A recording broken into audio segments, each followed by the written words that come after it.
अऊज़ु बिल्लाहि मिनश शैतानिर रजीम। बिस्मिल्लाहिर रहमानिर रहीम।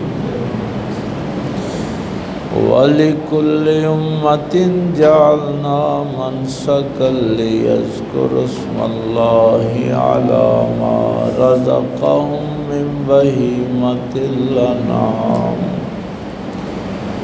फ़इलाहुकुम इलाहुन वाहिदुन फ़लहु अस्लिमू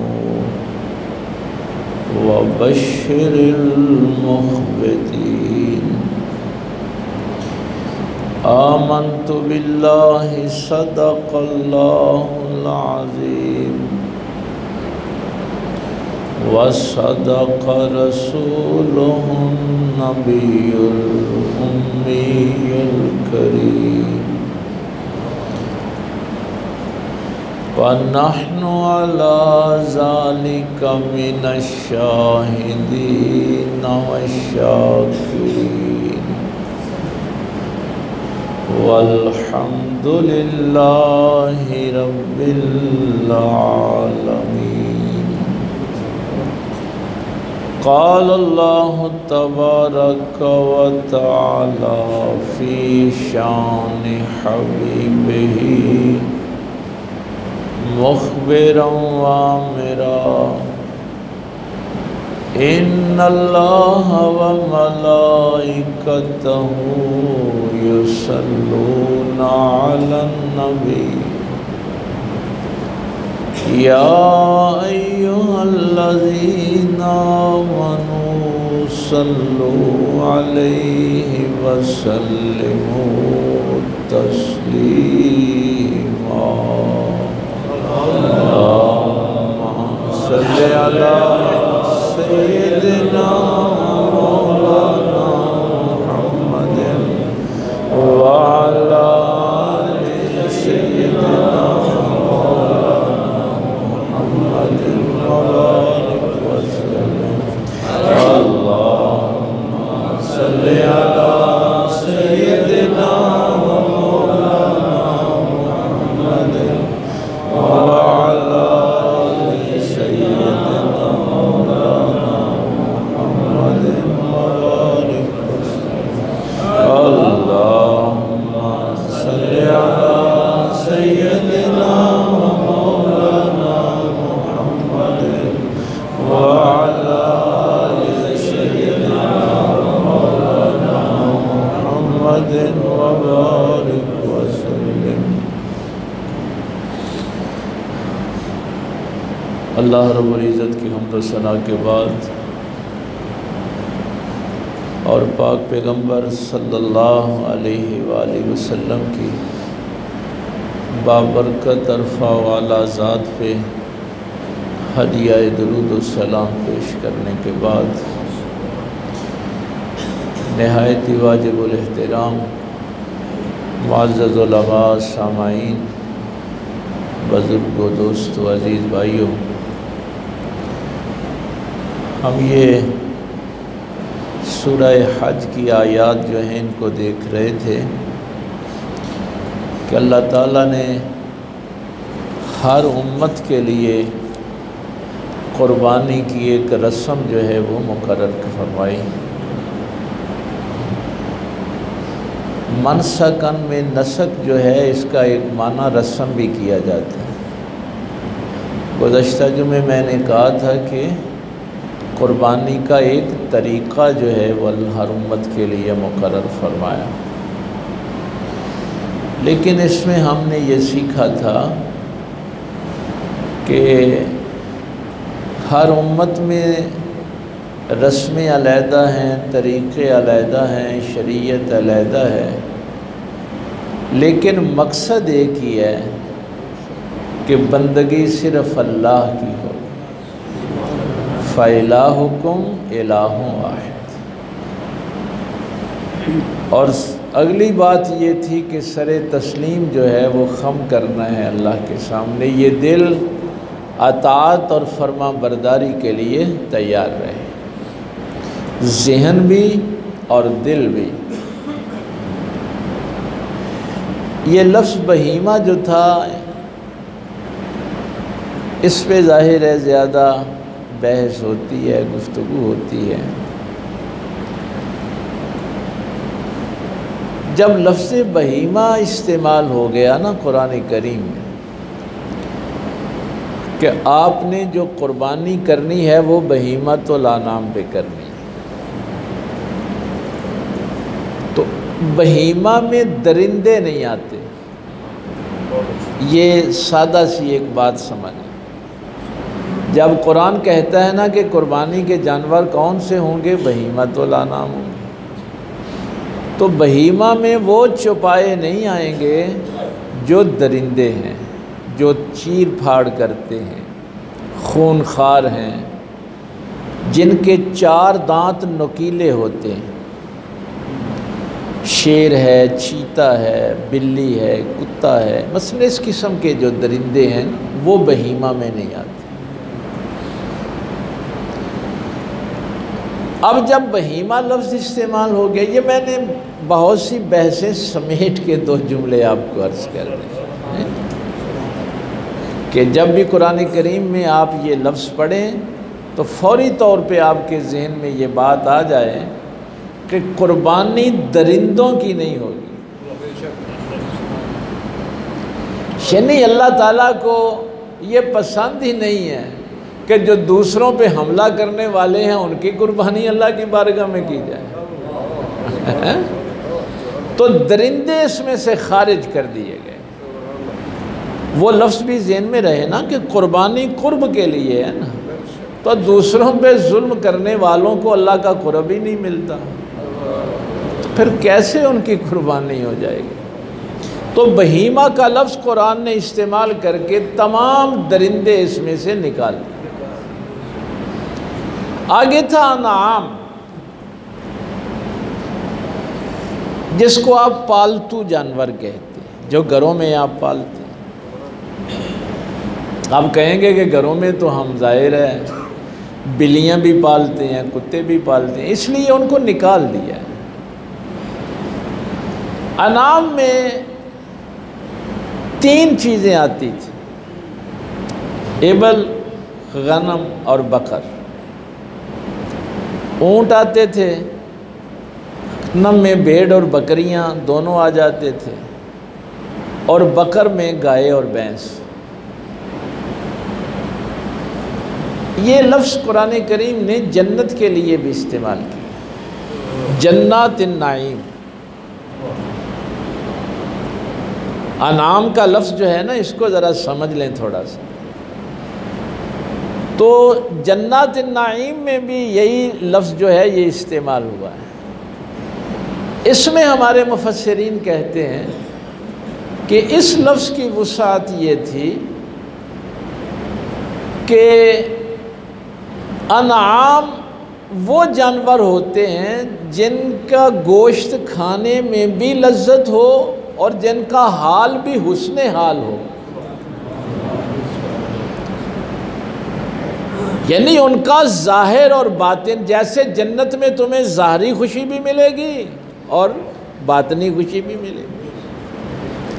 तो अनाम में असल में ये चारों जो चीज़ें हैं ये मौजूद होती हैं। अब इनके लिए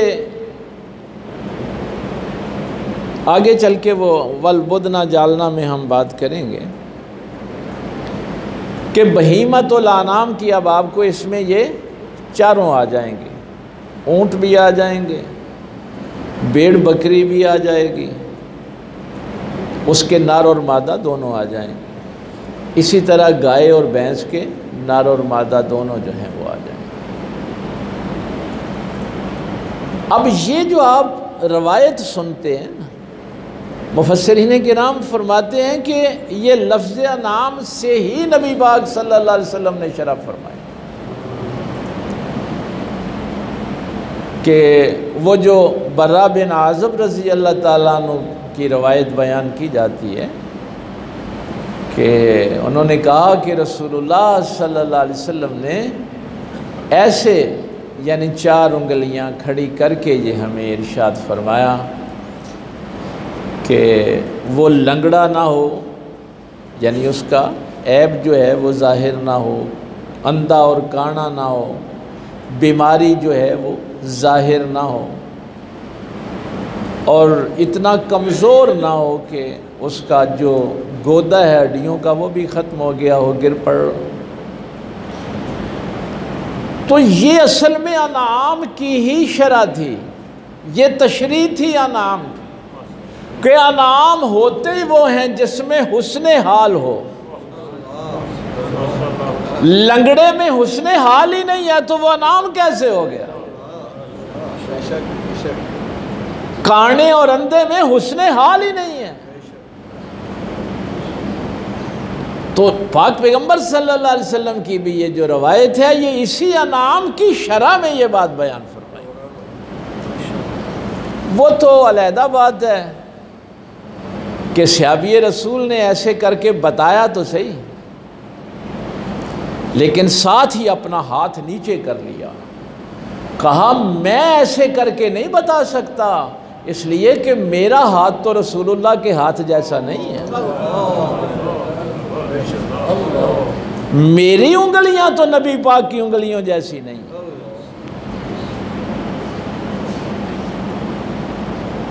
तो बहीमा में दरिंदे सारे निकाल दिए और अनाम के अंदर क्या आ गया?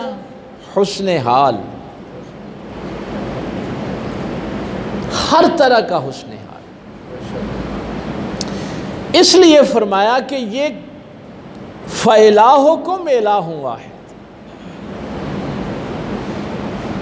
अब बंदगी तो सिर्फ अल्लाह की होगी, कोई जिस तरीके से भी करे। फलहु अस्लिम,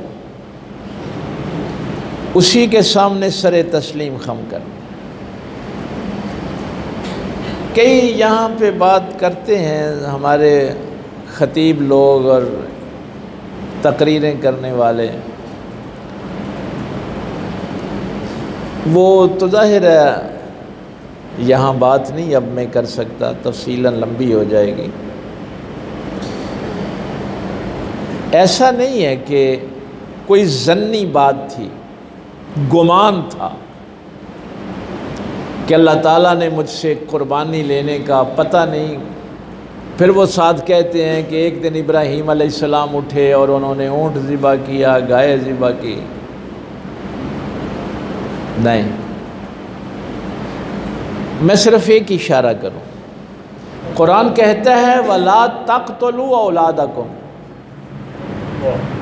अपनी औलाद को कत्ल न करो।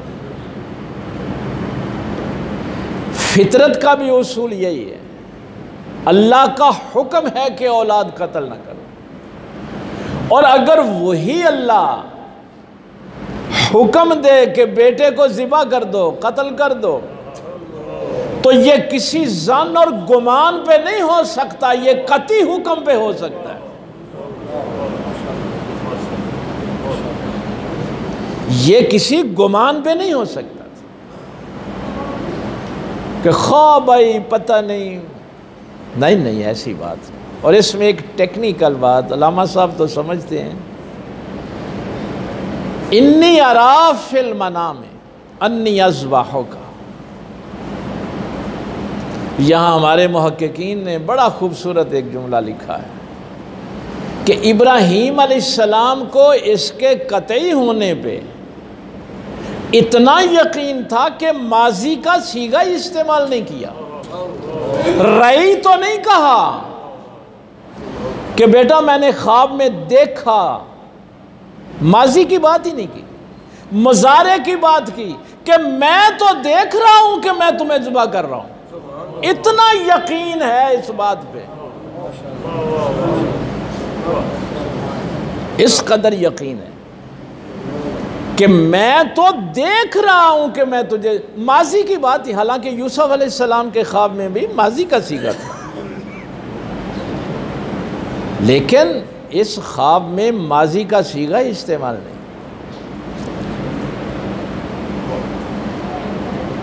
और फिर क्या कमाल का जुमला है।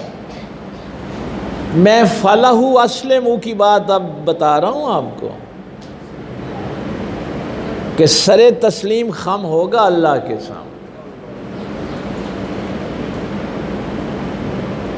अब इब्राहीम अलैहिस्सलाम ये कह रहे हैं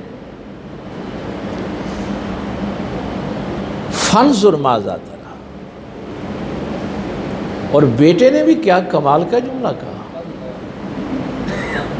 काला या अबत इफ़अल मा तुमर। अगर बेटे को पता है कि ये ख्वाब कतई हुक्म है, जन्नी नहीं है, अब्बा जी आप उस हुक्म पे अमल करें। अगर बेटे का यकीन इस लेवल पे है तो बाप का किस लेवल पे होगा। तो ये जो कहते हैं ना ख्वाब था जी, वो पता नहीं था, नहीं नहीं नहीं, बिल्कुल पता था, लेकिन बताना ये था कि तुम्हारी गोद में तुम्हारा बच्चा बैठा हो ना, तुम उंगली पकड़ के ले जा रहे हो, तो जिब्रील सामने आके खड़ा हो जाए और कहे कि अल्लाह कहता है ये जो तुमने बच्चे की उंगली पकड़ी है ना, इसकी उंगली तोड़ दो, तो सरे तस्लीम खम करोगे अल्लाह के हुक्म के सामने? और भाई ज़िबा करना तो बहुत आगे की बात है। अगर अल्लाह तुमसे ये आजमाइश ले ले कि ये जो बच्चा तुम साथ ले जा रहे हो ना, इसकी उंगली तोड़ दो जिसकी उंगली तुमने पकड़ी है, इन्ना हाजा लाहुवल बलाउल मुबीन, अल्लाह ने फरमाया ये बहुत बड़ी आजमाइश थी। अल्लाह ने तो जाहिर है मना किया है औलाद को कत्ल नहीं करना, लेकिन बताना था कि दिल अतात और फर्मा बरदारी के लिए कैसे अल्लाह के सामने सरे तस्लीम खम करता है। तो बेटे ने भी दो टोक बात कही, या बतिफ़अल मा तुमर, वो करें जिसका आपको हुक्म हुआ है। इसलिए फिर अगली आयत में ये बात इरशाद फरमाई कि फलम्मा अस्लमा वतल्लहु लिलजबीन। आप मुसलमान कहते रहते हैं, ये है वो बात कि वो सिर्फ बहीमतुल अनाम पे ही अल्लाह का नाम नहीं जिक्र करते, जब बंदगी पे आते हैं तो फिर मुकम्मल सरेंडर करते हैं उस अल्लाह के सामने। फलहु अस्लिम,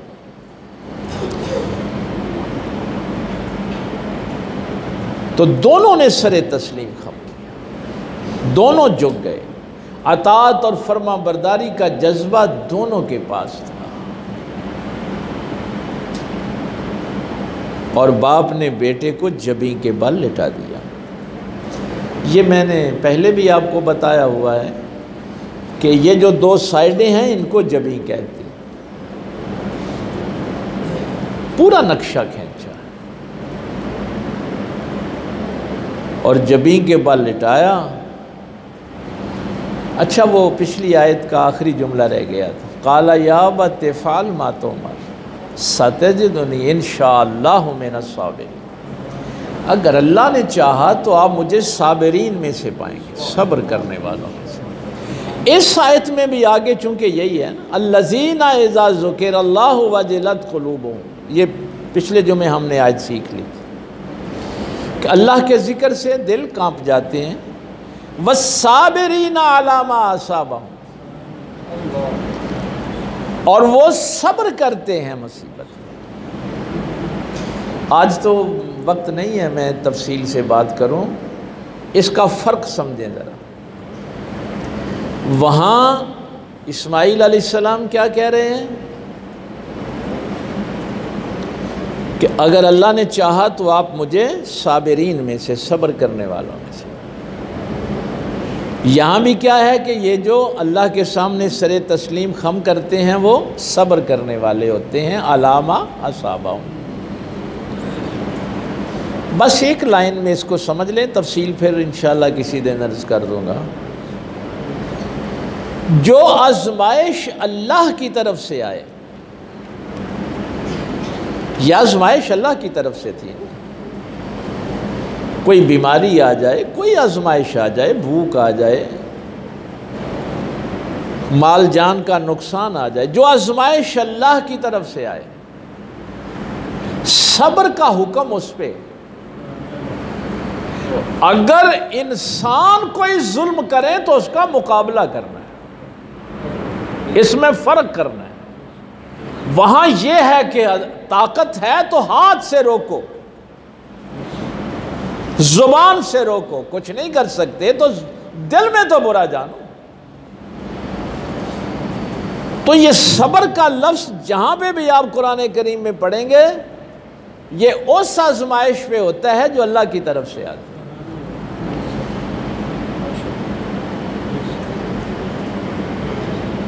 और बंदे अगर जुल्म करेंगे तो उनका मुकाबला किया जाए। फिर गज़वा बदर भी होगा,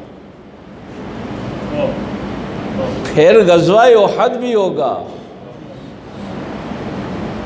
फिर मौता की जंग भी होगी, यरमूक भी होगी। यानी बंदे अगर ऐसी हरकत करेंगे तो वहां अब सब्र का हुक्म नहीं है, वहां मुकाबले का हुक्म। और उस अल्लाह ने अब इस उम्मत के लिए ये कानून बदल दिया है। अब कौम आद की तरह, कौम समूद की तरह ये नहीं होगा कि आंधी आएगी तो अल्लाह के सारे दुश्मन घर कर दिए जाएंगे, तूफान नू की तरह पानी आएगा तो बर्बाद कर दिया जाएगा। नहीं, इस उम्मत के पैगंबर ने यह बताया है कि 313 भी होंगे तो लेके मैदान जिहाद में आना है।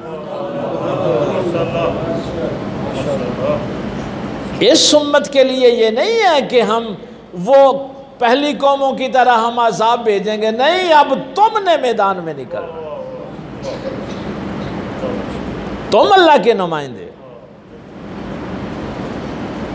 अब इस बेहतरीन उम्मत को कुरान करीम ने बेहतरीन उम्मत तो आपको कहा है ना, और बदतरीन कौम यहूद को कहा है। अब वो बदतरीन कौम जो है वो बेहतरीन के बच्चे कत्ल करे, औरतों को कत्ल करे, फ़लस्तीन में हर जगह जुल्म और तशद्दुद करे, और ये उम्मत हाथ बांध के उन बदतरीन लोगों के सामने खड़े हो जाए तो अल्लाह फिर इनकी मदद को आएगा। इनको को हुक्म था कि तुमने उनके मुकाबले में खड़े होना है। तीनों सूरतें भी बता दी।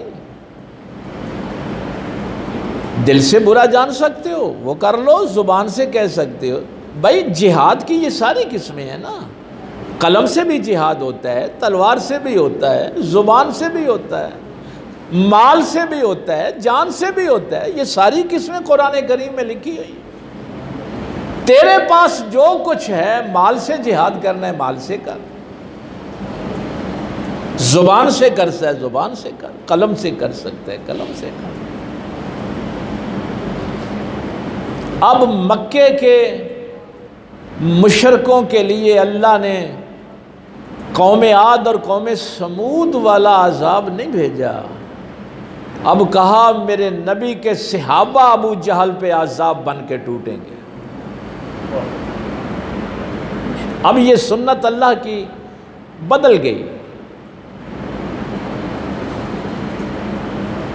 बहरहाल इस पे बात हो गई थी थोड़ी सी। वल बुदना जालना लकुम मिन शाइरिल्लाह,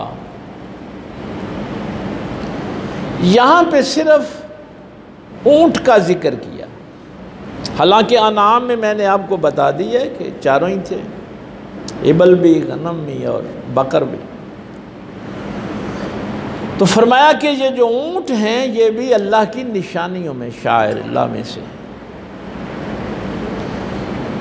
यहाँ मुफस्सिरीन कहते हैं कि सिर्फ ऊँट का जिक्र इसलिए किया कि यहूद जो थे ना वो ऊँट को इसमें शामिल नहीं करते थे,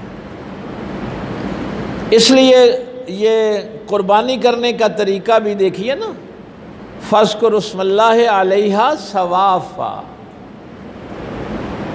कि इन ऊँटों को तुमने कैसे नहर करना है, इनको सफ़ में खड़ा करो। तो खड़ा करके तो सिर्फ ऊँट को ही नहर किया जाता है ना, बाकी जानवर तो लिटा के ज़िबा किए जाते हैं। फ़ैज़ा वजबत जुनूबुहा, तो जब वो पहलू के बल गिर जाएं, यानी ठंडे हो जाएं, ज़ाहिर है खड़ा करके आप उनको नेज़ा मारेंगे तो खून बह जाएगा, तो फिर वो गिर जाएंगे। तो ये पूरा तरीका बताया, गाय भैंस का, बकरी और भेड़ का वो नहीं बताया। फरमाया कि यहूदी अगर ऊँट को इसमें शामिल नहीं करते, वो कहते हैं हम मिल्लत इब्राहिमी में से हैं, तो वो झूठ बोलते हैं। ये जो कुर्बानी का जानवर है ये भी शायर अल्लाह में से है, अल्लाह की निशानियों में से है। ये जो जानवर चल पड़ा है ना अल्लाह की राह में कुर्बान होने के लिए, अब इसकी इज्जत दूसरे जानवरों से अलहदा है। इसको उस छड़ी से ना हाँकना जिस छड़ी से दूसरे जानवरों को हाँकते हैं। कई दफ़ा आप सुनते हैं ना, साढ़े वास्ते सारे इको जय ने। अल्लाह कहता है सारे तो जानवर भी एक जैसे नहीं होते, तुमने इंसान एक जैसे कैसे कर दिए। बार बर्दारी इनके ऊपर नहीं करनी,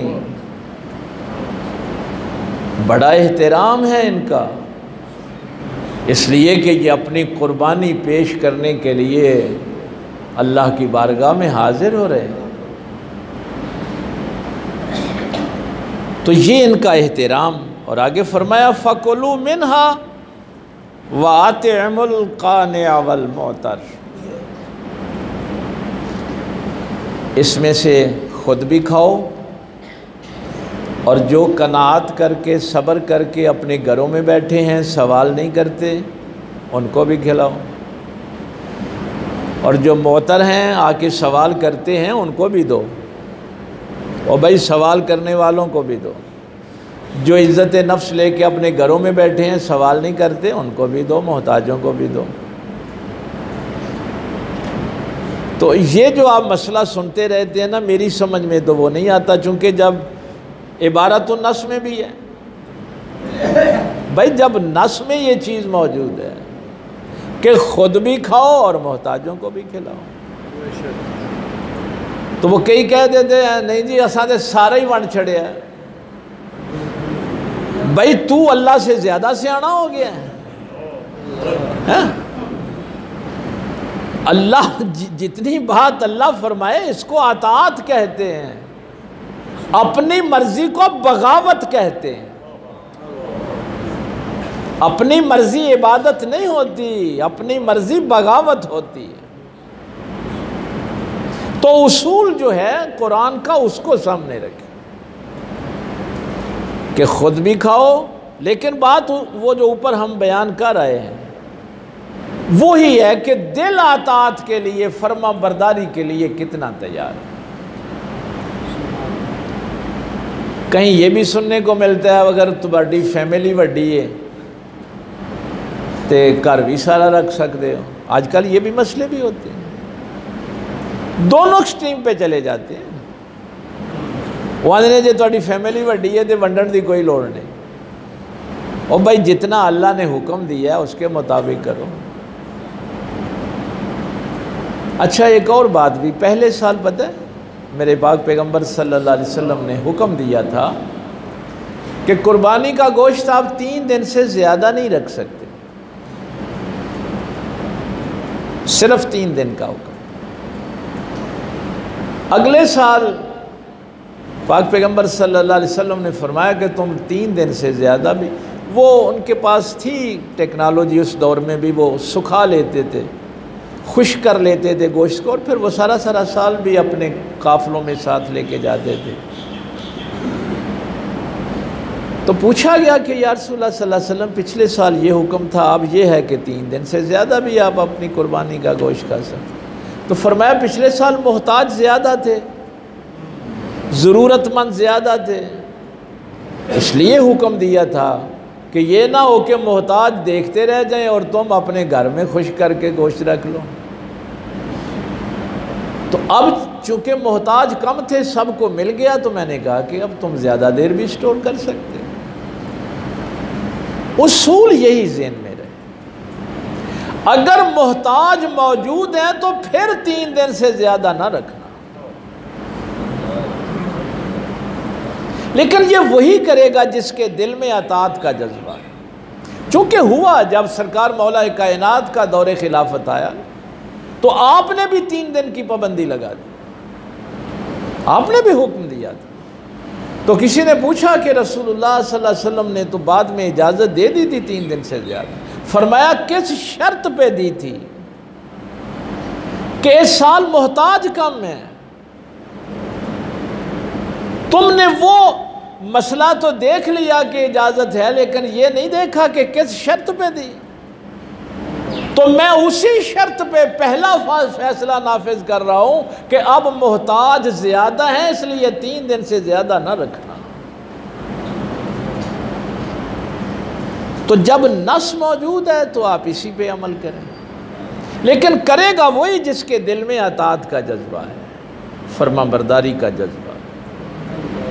इसीलिए हमारे फुक़हा ने तो यहाँ तक हुक्म दिया है कि ये बड़े जानवर में ज़ाहिर है 7 लोग शामिल हो जाते हैं। ऊँट की कुर्बानी में कई जगह पे 10 का भी जिक्र आता है, लेकिन हमारे यहाँ तो 7 ही हैं उसकी भी। तो वो 7 लोग बैठें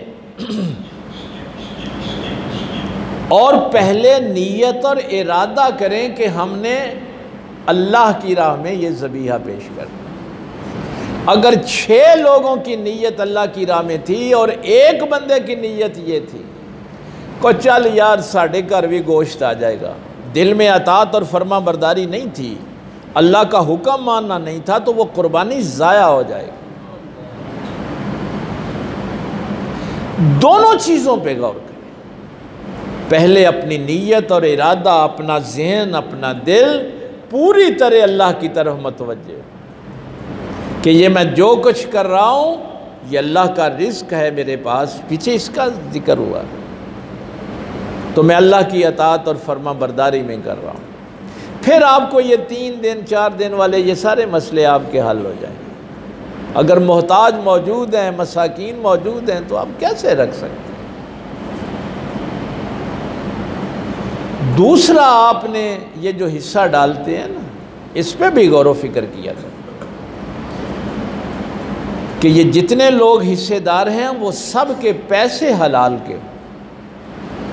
अगर किसी एक बंदे के भी पैसे रिश्वत के, सूद के बड़ी कुर्बानी में डाल दिए तो कुर्बानी ज़ाया हो जाएगी। तो ये दोनों चीज़ों का एहतमाम करें। एक तो सारे हिस्सेदार बैठ के अल्लाह के सामने रुजू करें कि मौला करीम, अगर पहले कोई ऐसी बात थी भी तो हम अपने जहन से निकाल रहे हैं, फरमा फलाहु अस्लिमु में यही है, तेरी रज़ा के लिए कर रहे हैं, तेरी फर्मा बरदारी के लिए कर रहे हैं। और फिर इस बात का भी यकीन करें कि ये जितने भी हिस्सेदार हैं इन सब के पैसे हलाल के। अब आपने जानवर ख़रीद लिया, आपको पता चल गया कि एक बंदे दे पैसे हराम दे सन, तो उसका फौरी तौर पे अब क्या हल किया जाए। फौरी तौर पे उसका हल ये होता है कि वो किसी उस बंदे से पैसे लेके हिस्सा डाले जिसके हलाल के, उससे उधार ले ले और बाद में उसका उधार वापस कर दे। इसको कहते हैं तब्दील कर लेना। तो फौरी तौर पे इसका ये हल होता है। लेकिन ये नहीं हो सकता कि आप हराम के पैसों से अल्लाह की राह में कुर्बानी करें, वो तो कबूल ही नहीं होती। अल्लाह ताला सिर्फ़ हलाल चीज़ों को कबूल फरमाता है, पाकीज़ा चीज़ों को कबूल फरमाता है। तो ये असल में तो देखना ये है कि तुम्हारे दिल में फर्मा बरदारी कितनी है, अल्लाह ताला की अताअत का जज्बा कितना है। तो इसलिए ये भी मैंने जो दरमियान में बात की थी कि जिहाद फ़र्ज़ है हमारे ऊपर। जब मुसलमानों की जान, माल और इज़्ज़त महफूज ना रहे तो पूरी उम्मत पे जिहाद फ़र्ज़ हो जाता है। ये जिहाद का बुनियादी उसूल ये। लेकिन ये 60 इस्लामी ममालिक और इनकी 80 लाख फ़ौज आज उन जालिमों के सामने सरनगू हैं जो जुल्म कर रहे हैं।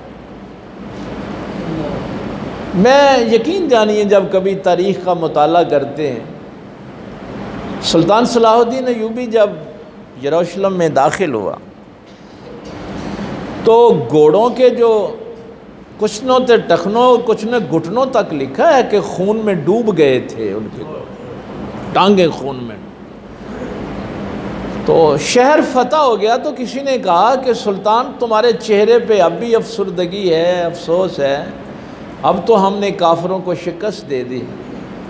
तो सुल्तान सलाहुद्दीन अय्यूबी ने कहा था कि ये जो 70,000 मुसलमानों का खून इन गलियों में बहा है, वो तकलीफ़ मेरे जहन से नहीं जाती। मुझे खाना सुकून नहीं देता, मेरी नींद मुझे सुकून नहीं देती।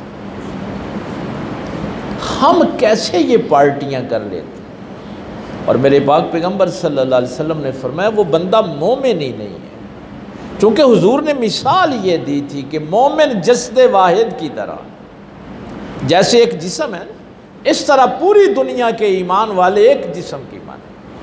ये नहीं हो सकता कि जिस्म के एक उज़व को तकलीफ़ और दूसरे अज़ाब व तकलीफ़ महसूस ना करें। हम कहें कि फ़लस्तीन में एक औरत खड़ी है जिसके 11 बच्चे शहीद कर दिए गए हैं, वो बहनें जिनका सब कुछ उजड़ गया, वो बच्चे जिनको दवाई नहीं मिल रही, किस खुशी में हम अपनी बच्चियां नचवा रहे हैं। कभी हम अपने घरों में गमगीन बैठे हों, परेशान बैठे हो, कभी हमने उनके लिए दुआ की हो। तो इस तरह के गंदे ज़हन और गंदे दिल, यही हमारी बर्बादी का बायस है। कि हमारे दीन ने तो कहा था कि हमेशा मज़लूम के साथ खड़े रहना, लेकिन आज इस उम्मत की हुकूमतें और बड़े बड़े जर्नैल ज़ालिमों के साथ खड़े। आप बेबस हैं तो अल्लाह आपके दिल को देखेगा कि आपका दिल जो है मुसलमानों के लिए कितना दुखी है। तन्हाई में बैठ के उनके लिए दुआ करें, अल्लाह ताला आपको अजर देगा इस बात का। शब व रोज़ जितने भी मुसलमान इस दुनिया में परेशान हैं कि मौला करीम हम तो तैयार हैं, अगर हमें मौका मिले तो हम अपने भाइयों की मदद के लिए जाएंगे, जानी माली हर किस्म का उनके साथ ताउन करें। तो ये उसूल बताए हैं कि आपने कुर्बानी भी करनी है तो इन जानवरों पे अल्लाह का नाम लेना है, और फिर उसमें से ख़ुद भी खाओ और मोहताजों को भी खिलाओ, यानी दूसरों का ख्याल रखो। और ये नहीं है कि तुम अपने लिए कुछ और पसंद करो और अपने मुसलमान भाइयों के लिए कुछ और पसंद करो। तो कुरान करीम ने जितनी बात कही है और आखिर में यही फरमाया, लन यनालल्लाह लुहूमुहा वला दिमाउहा वलाकिन यनालुहु तक़वा। असल में होता ये था कि ये मुशरिकीन मक्का भी कुर्बानियाँ करते थे ना, तो वो कुर्बानी करके खून बैतुल्लाह की दीवारों के ऊपर फेंकते थे कि हमने अल्लाह की बारगाह में ये खून पेश किया। तो फरमाया कि अल्लाह को ये खून नहीं पहुँचता, ना ये गोश्त पहुँचता है, ये तो तुमने खाना है। अल्लाह की बारगाह में तो वो तुम्हारे दिल की अताअत और फर्मा बरदारी है जो पहुँचती है। अल्लाह ने तो तुम्हारे दिल को देखना है कि किस जज्बे के साथ तुमने ये कुर्बानी कि साढ़े जाने की उधर लोगों वालों वेंदे रहने, चलो यही भी ले ला ले आइए। भाई नहीं, ये अल्लाह ने मुझे दिया है सब कुछ, वो अल्लाह का हुक्म है। और ये अलामत है कि मौला करीम तेरी राह में मुझे जो कुछ भी कुर्बान करना पड़ा मैं कर दूंगा। ये अताअत और फर्मा बरदारी का वजह से। तो इसलिए मैंने कहा है कि आप इस मौके पे अपने तमाम मुसलमान भाइयों को याद रखें, जिनके लिए दुआ कर सकते हैं दुआ करें, जिनकी मदद कर सकते हैं उनकी मदद करें। कभी तो इंसान अपने नबी की उम्मत के लिए भी परेशान, वो मोमिन नहीं हो सकता जो हुजूर की उम्मत के लिए परेशान नहीं होता। मुझे अपनी फ़िक्र पड़ी हुई है, अपनी औलाद की फ़िक्र पड़ी हुई है। तो इस मौके को देखिए, ईद का दिन है, सुबह 6:30 बजे तक आ जाएँ यहाँ, 6:30 बजे तक कोशिश करना पहुँच जाना हम जल्दी इंशाअल्लाह। ईद का खुतबा जो है वो नमाज जो है वो हो जाएगी। तो तकबीरात अल्लाह की किब्रियाई आज 9 से वो शुरू हो गई है सुबह से। तो तकबीरें बुलंद करते हुए, और कुछ अगर ना खा के आएँ तो ये मुस्तहब है, इस ईद पे ईद पढ़ें और जाके फिर आप कोई चीज़ जो है वो तनावल फरमा लें, और रास्ते में एक दूसरे को मिलते हुए आएँ। रास्ते बदलने का भी मकसद यही था कि ज़्यादा से ज़्यादा लोगों से आपकी मुलाकात हो, यानी मुसलमान एक दूसरे से ज़्यादा मिलें। और अपनी माँओं, बहनों, बेटियों को भी कहना कि ये खुदा का खौफ खाएं। ये नहीं है कि आपके बाल खुले हुए हों और ये बेहयाई के लिबास पहन के गलियों में फिरना किस अल्लाह की फर्माबरदारी है? ये क्या अतात है? किस खुशी में ये सब कुछ हो रहा है? अपने घरों में कभी बैठ के इस बात का भी जिक्र किया करें। अल्लाह की बगावत से कुछ नहीं मिलेगा, फर्माबरदारी में सब कुछ। अल्लाह ताला अमल की तौफीक दे। आखिर दावाना।